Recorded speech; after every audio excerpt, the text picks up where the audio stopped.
എന്തുകൊണ്ട് കേരളത്തിൽ ഭരണമുന്നണിക്ക് ഇത്ര വലിയ വിജയം ഉണ്ടായി എന്ന് ചോദിച്ചാൽ, കേരളീയരെ സംബന്ധിച്ചിടത്തോളം, സാധാരണക്കാരെ സംബന്ധിച്ചിടത്തോളം ഈ അടിയന്തരാവസ്ഥ എന്ന് പറഞ്ഞാൽ വളരെ നല്ലൊരു കാര്യമായിട്ടാണ് അവർക്ക് തോന്നിയത്.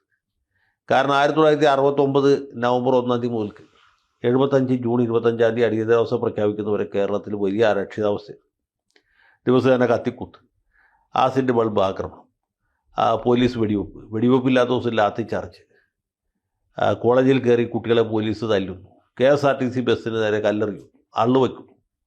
ഇങ്ങനെ മനുഷ്യർക്ക് ജീവിക്കാൻ ഒരു നിവൃത്തിയില്ലാത്ത കാലമായിരുന്നു. ഈ മാർക്സിസ്റ്റുകാരായിരുന്നു ഈ അക്രമത്തിന് മുൻകൈ എടുത്ത് പ്രവർത്തിച്ചത്. മാർക്സിസ്റ്റുകാരെ അങ്ങോട്ട് ഉപദ്രവിക്കുമ്പോൾ കോൺഗ്രസ്സുകാർ തിരിച്ചും ഉപദ്രവിക്കും. പിന്നെ പോലീസുകാർ അവരാൽ കഴിയുന്നതിലുള്ള അതിക്രമങ്ങളൊക്കെ ചെയ്തു. അതിന് പുറമെ നക്സലൈറ്റുകാരുടെ ആക്രമണം. അങ്ങനെ ജനങ്ങൾ പൊറുതി മുട്ടിയിരിക്കുമ്പോഴാണ് അടിയന്തരാവസ്ഥ വന്നത്.